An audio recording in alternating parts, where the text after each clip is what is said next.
नमस्कार विद्यार्थी मित्रांनो, यापूर्वीच्या व्हिडिओमध्ये आपण पास्ट टेन्समधील simple past, continuous past, perfect past हे 3 उपघटक पाहिलेले आहेत. या व्हिडिओमध्ये आपण पास्ट टेन्सचा चौथा उपघटक परफेक्ट कंटिन्युअस पास्ट टेन्स पाहणार आहोत. त्याचबरोबर स्पोकन इंग्रजीच्या दृष्टिकोनातून affirmative sentence, verbal sentence, negative sentence आणि व्हर्बल निगेटिव्ह सेंटेन्स पाहणार आहोत. परफेक्ट पास्ट टेन्स भूतकाळ, त्यातला चौथा प्रकार उपघटक परफेक्ट कंटिन्युअस पास्ट टेन्स म्हणजे चालू पूर्ण भूतकाळ. बरोबर आहे. तर आता आपण याचं सूत्र पाहूया. याचं सूत्र आहे सब्जेक्ट अधिक हॅड अधिक बीन अधिक मेन व्हर्बला INGचा प्रत्यय अधिक ऑब्जेक्ट म्हणजे कर्म. ओके. तर आता हे एक क्रियापद राईट, त्याचं दुसरं रूप wrote and written, third form Marathi में लिहिणे. बरोबर आहे. Now we are going to use this verb in all these sentences. Okay, look here. Then had plus been. Okay, then we have to write down I had been. I had been. आता MVING म्हणजे मूळ क्रियापदाला ING. बरोबर आहे. तर right WRITING. बरोबर आहे. तर ईचा लोप होतो आणि ING लागतं. बरोबर आहे. I had been writing a novel. अर्थ लक्षात आला? काय असेल बरं? I had been writing a novel. बरोबर आहे. याचा अर्थ असा की मी बऱ्याच वेळापासनं कादंबरी लिहित आलेलो होतो. लक्षात आलं? म्हणजे याची डेफिनेशन अशी आहे की भूतकाळातील एखादी घटना किंवा क्रिया बऱ्याच दिवसापूर्वी किंवा वेळापूर्वी सुरू होऊन आपण एका विशिष्ट वेळेला पाहिली असता ती चालू होती व त्यानंतरही पुढं चालू राहणार होती, अशी घटना किंवा क्रिया सांगण्यासाठी आपल्याला परफेक्ट कंटिन्युअस पास्ट टेन्स म्हणजे चालू पूर्ण भूतकाळ वापर करावा लागतो. यालाच कंटिन्युअस परफेक्ट पास्ट टेन्स पण म्हणतात किंवा पास्ट परफेक्ट कंटिन्युअस टेन्स असं पण म्हणतात. ठीक आहे. तर पुढलं वाक्य पाहूया. We had. बरोबर आहे. सूत्रानुसार येतं का ती पहा. बिन. We had been. मूळ क्रियापदाला ING. रायटिंग आलं. आणि ए नॉव्हेल. नॉव्हेल म्हणजे कादंबरी. बरोबर आहे. तर आम्ही बऱ्याच वेळापासून कादंबरी लिहित आलेले होतो. बरोबर आहे. पुढलं वाक्य पाहूया. You had been writing a novel. बरोबर आहे. तू बऱ्याच वेळापासून कादंबरी लिहित आलेला होतास. पुढं पण तसंच. You had been writing a novel. आहे की नाही? बरोबर आहे. तुम्ही बऱ्याच वेळापासून कादंबरी लिहित आलेले होते. आता तृतीय पुरुष एकवचनी करता ही, सी, इट आपल्याला माहीत आहे. इथं नाव पण घेऊ शकतो. गणेश असं पण करू शकतो. बरोबर आहे. गणेश हॅड बीन पण लिहू शकतो किंवा ही. तर Ganesh had been writing a novel. बरोबर आहे. गणेशनी बऱ्याच वेळापासनं कादंबरी लिहित आलेला होता. बरोबर आहे. तर पुढं they had been writing a novel. बरोबर आहे.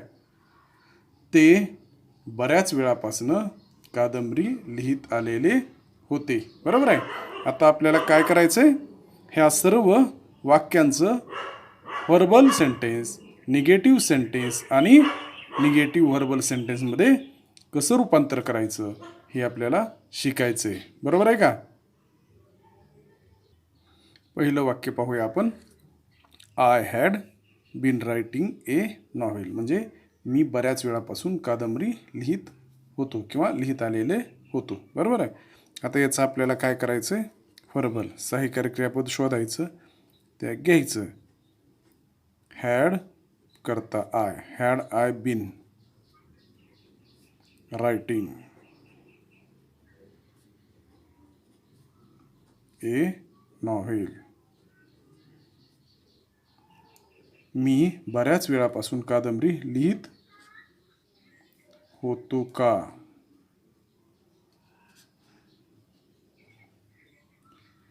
Negative sentence, I had not. बरोबर आहे. आय हॅड नॉट बीन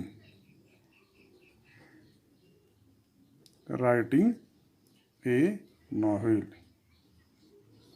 मी बऱ्याच वेळापासून कादंबरी लिहित नव्हतो. बरोबर आहे. नकारार्थी प्रश्नार्थक.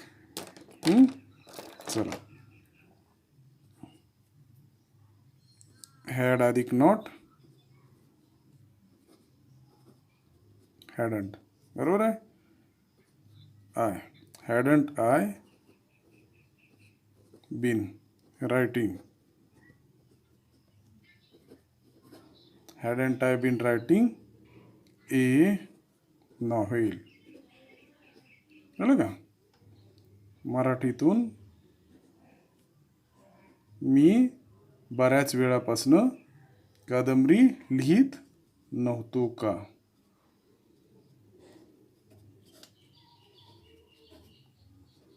ओके. तर याच्यानंतरचं पुढलं वाक्य आपण पाहूया.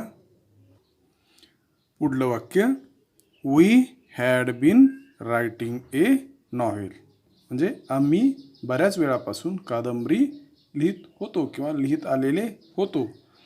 बरोबर आहे. आता याचं आपल्याला व्हर्बल म्हणजे प्रश्नार्थक वाक्य करायचे.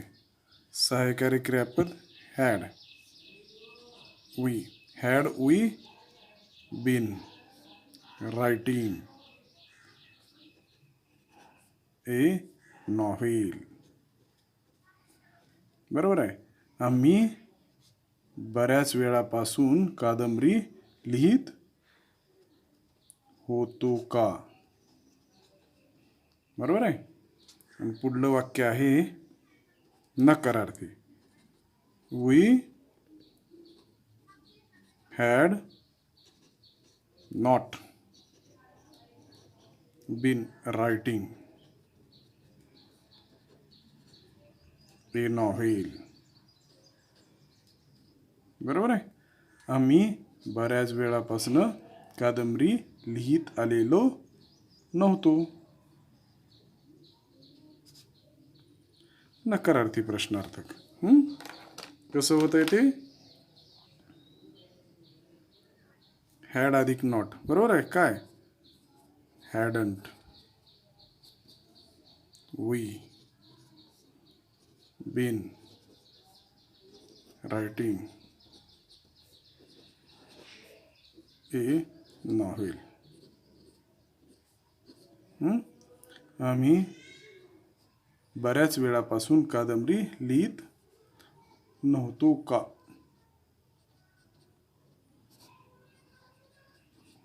ओके. तर याच्यानंतरचा पुढचं वाक्य पाहू. You had been writing a novel, तू किंवा तुम्ही बऱ्याच वेळापासून कादंबरी लिहित होतो. याचं करायचं आहे व्हर्बल सहाय्यकारी क्रियापद had. Had you been writing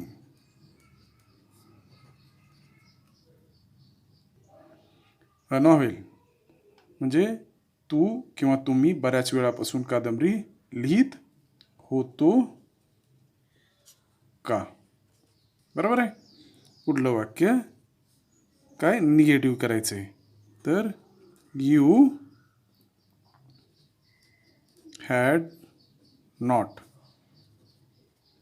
bin writing a novel. बरोबर आहे. तू किंवा तुम्ही बऱ्याच वेळापासून कादंबरी लिहित नव्हतो.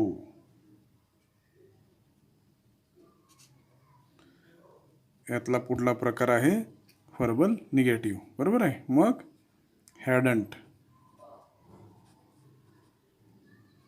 Hadn't you been writing a novel. बरोबर आहे. मराठीतून होते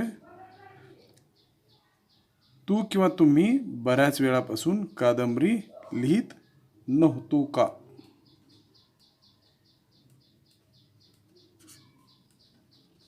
ओके, ठीक आहे. तृतीय पुरुष एकवचनी करता एखाद्या व्यक्तीचं नाव राम, श्याम किंवा ही, सी, इट. बरोबर आहे. तर हे वाक्यात आपण राम घेऊया. Ram had been writing a novel. मराठीत राम बऱ्याच वेळापासून कादंबरी लिहित होता. बरोबर आहे. तर आता याचं आपल्याला व्हर्बल करायचं आहे. तर Ram had been writing a novel. Verbal सहाय्यकारी क्रियापद had Ram been writing a novel. बरोबर आहे. म्हणजे राम बऱ्याच वेळापासून कादंबरी लिहित होता का? बरोबर आहे. होता का. पुढलं वाक्य निगेटिव्ह सेन्सचं आहे. तर Ram had not been writing a novel. Ram बऱ्याच वेळापासून कादंबरी लिहित आलेला नव्हता. बरोबर आहे. Hadn't Ram been writing a novel. Ram बऱ्याच वेळापासून कादंबरी लिहित नव्हता का? बरोबर आहे. शेवटचं वाक्य they had been writing a novel.